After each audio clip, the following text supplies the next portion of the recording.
Right then, boys and girls, I've had a quick rummage around the cupboards and had a look in the fridge and various other places, and I found some slightly rubbery celery, a courgette, couple of, three onions, 3 carrots, and what's left of a bag of gram flour. So I had a look in another cupboard and I found this minced garlic and ginger stuff.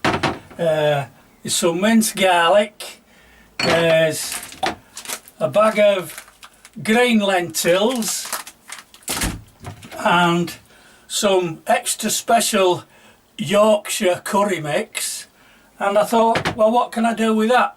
Well, I know that in the house, in the fridge, I've got a packet of lamb mince. So what I'm going to make for you today is some Balti Boona balls. Now before we go any further, I'm going to prepare all these vegetables, and in order to do that I'm going to get my chopper out. I got something in my eye. I think there's loads of spiders in here. I got, you little torag. I've got a spider in my eye. Right, so there you go. I'll chop. Oh, God, I'm spilling it all over the place. There's going to be none left. Anyway, right, take 2. As you can see, these are all in nice big chunky pieces. And the reason that we do them in nice big chunky pieces is because that's how I like it. Now, if you like it in small chunky pieces, then you need to get your chopper out and chop a little bit more than I did. But for now, this is how we're going to cook with it, okay? Now before we go any further, I'm going to get these lentils on. And the best way to cook lentils for this is to bung them in the pressure cooker. Right, lentils are on, pressure cooker's coming up to pressure, and we're just going to wait for it to blow its top. I didn't bother filming chopping vegetables because I think there's far too much of that malarkey goes on YouTube anyway, and besides it gets boring after a bit. I've just been told that in some parts what we're making today, they call it a kofta curry or a kufta curry, so we'll call it a Keefli Kufta. I think these lentils are just about done, so we'll there you go. Right on cue. Right, okay, I'm going to drain these lentils off now, but I'm actually going to save the water because we can use that a little bit later on to thin the curry mix if it gets a bit too stodgy. So what we've got there are some nice lentils, and we're just going to pop them in there and wait for them, you say that, and wait for them to cool down. Get this out of the way. Right, so while we wait for the lentils to cool down, I'm going to cook the curry. So we'll stick a pan on the heat, stick a bit of oil in the pan, and then add the veg. Simple as that. The veg are just starting to get a little bit of a colour on them now, so they're starting to smell nice. So this is the point where we'll just pop in some of this ginger garlic paste. Don't need a lot, just a spoonful of that, or one, maybe 2. Stir that in, and some of this stuff.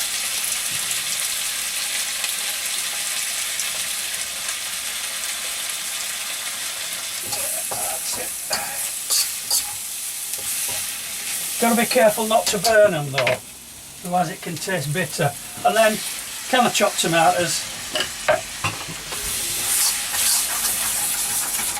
It's a little bit thick and gooey, so we'll add some of that lentil water that we saved from earlier on, just to thin it down a bit. There we go.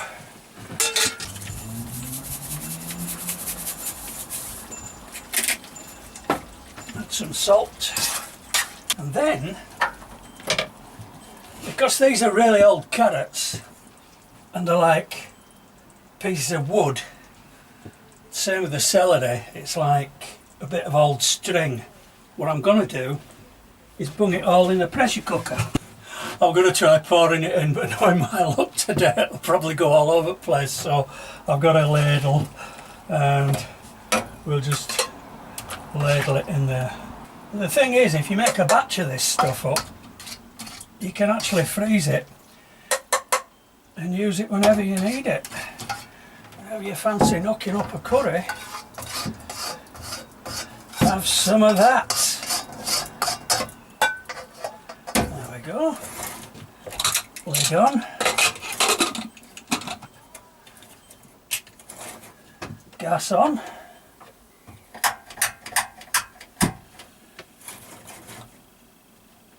We'll put that on a low heat and wait for it to go pop. While that curry's bubbling away in the pressure cooker on a low heat, I'm now going to sort my balls out. So we've got the lentils, they've cooled down nicely, and I've got a packet of mince which I can't get into, so it's a case of getting my chopper out again, being careful not to lacerate myself in the process. So we've got some lentils, we've got some lamb mince, take that bit of paper off so we don't need that, and the first thing that we're going to do is just mix that together, and then using very, very precise measurements, we're going to add some garlic paste. That's done. Some salt, again precise measurements. Some black pepper, again precise measurement. And if you believe that, you'll believe oat. Right, and then all we're going to do is just mix this together to form a nice, easy to mould bowl of gooey pink and green slop. Now, you might want to put an egg in that to bind it, but I find that if you use some of this gram flour, it holds it together quite nicely, and it makes a better consistency for putting back in the curry sauce. So there you go, that's all mixed together into a nice pink and green gooey mess, and what we're now going to do is roll it into balls. And there you have a close-up of my balls. Now what we're going to do is fry these off now in the wok until they're golden brown.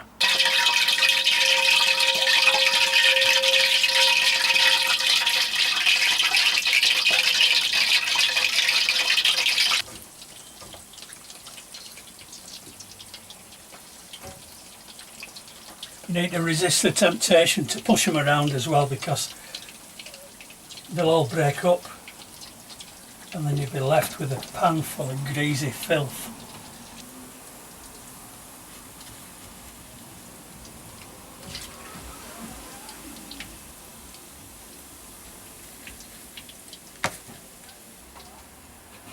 So you need to cook them till they're just getting a golden brown outside edge, and then if you're not sure about whether they're cooked or not, thing to do is just break one open, have a look inside and make sure there's no blood, it's not pink, that means it's cooked.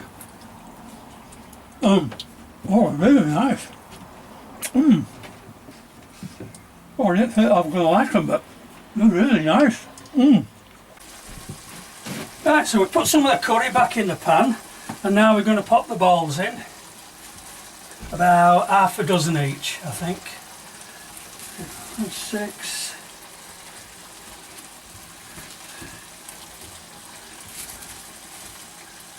There we go, couple for good measure, and just warm them up in the sauce.